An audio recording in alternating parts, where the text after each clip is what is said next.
Hello, I'm Pastor Ted Wilkinson. I'm pastor here at Bethany United Church of Christ, and thank you for watching this little message. And it's just a message about the United Church of Christ, because if you weren't aware, today, the 25th of June, is the 64th anniversary of the United Church of Christ, of our coming together as a denomination. But what does it mean to be in the Church of Christ, and what is our history? Well, I just want to give a brief overlay. I swear I'm not going to be too long, so no need to turn this off now.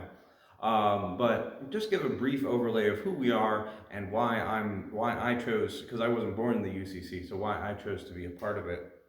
So the UCC comes from a number of different places, but the primary way we describe it usually is we come from four different denominations. The first is the Congregationalists, who are descendants of the Puritans that came out of the English Reformation.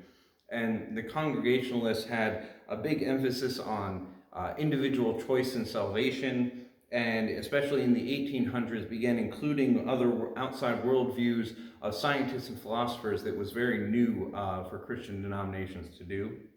The second denomination we come from is the Christian Church, which is a very original name, I know.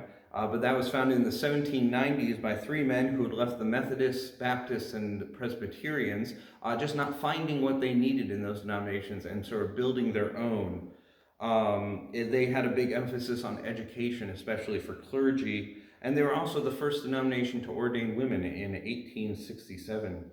The third denomination we come from is the Evangelical Synod of North America, which was originally an extension of the Prussian, or the Evangelical Church of Prussia, which is in modern-day Germany. And this denomination was primarily made up of German immigrants that came to the U.S., mostly moving to the Midwest. This loose it was sort of like a loose grouping of churches. They were mostly lay person-led, but eventually in 1850 they were brought under sort of one denomination, one voice, in the mantra, Christ alone, faith alone, and the Bible alone. And finally, our fourth denomination, our fourth pillar for the UCC that actually Bethany comes out of, is the German Reformed Church. And again, it was made up primarily of German immigrants. It was also just called the Reformed Church later on, but it had strong ties, unlike the Evangelical Synod, it had strong ties to the Lutheran Church. And as you might remember from Bethany's own history, we were founded in the 1700s along a Reformed congregation and a Lutheran congregation came together to build a meeting house. So those are the main four. There are also additional places that the UCC has heavy influences from. One is the Native American missionary work that the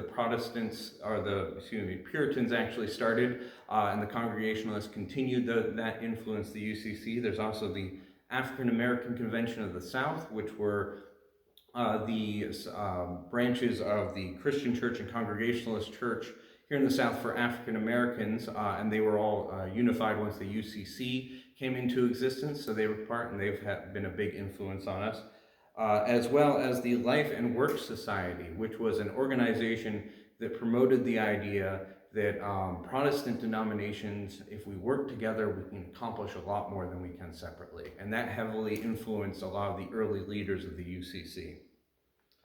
So there was already talks of unifying many decades before the UCC came into existence, and in fact the Congregationalist and Christian churches actually merged into one denomination, and the Evangelical Synod and the Reformed Church merged into one, and then on June 25th, 1957, all four of those combined into a single United Church of Christ.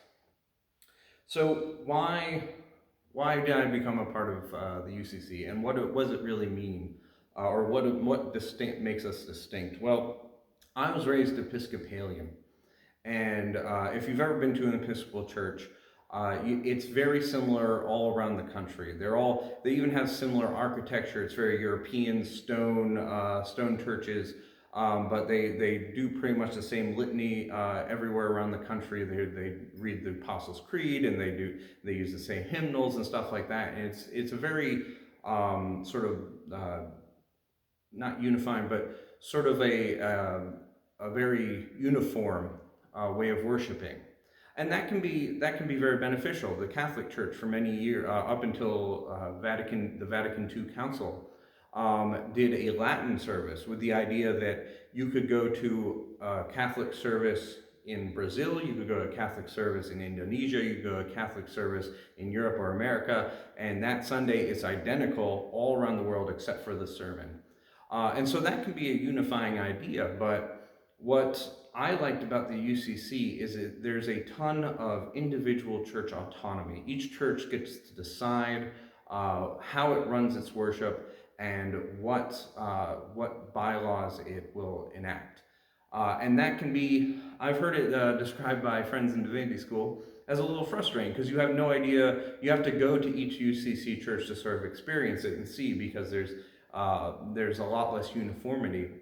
But I think it's actually a really good strength, because while we don't have sort of a uniform way of worship, and we don't necessarily even have a uniform belief system, what we do have is in the UCC an atmosphere where our differences of opinion and our differences in belief are respected, because that's sort of the foundation, one of the foundations of our denomination, is a respect for each other's beliefs, and a belief that we can all still get along, we can all still come together under Christ, even if we don't agree on everything. Even if we don't agree on this or that, even if we differ on our interpretations of communion or our interpretations of baptism, we can still come together and worship Christ as one body.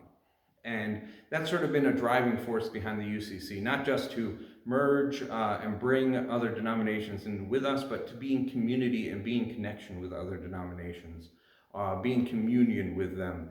Is one of the terms used. There's a lot of terms the UCC uses for being in connection with other denominations, but that's why I was attracted to the UCC.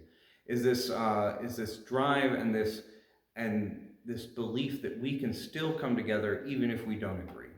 And especially in our world, in our divided world, where it feels like we're getting more and more separated from each other, I feel like that is a good message to bring to the world, and a good message to always remember that we can disagree. We don't have to agree on everything. We don't have to be on the same page about everything, but we can respect each other and we can still come together even if we don't always see eye to eye.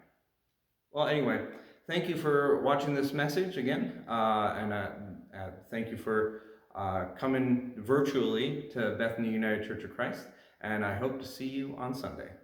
God bless.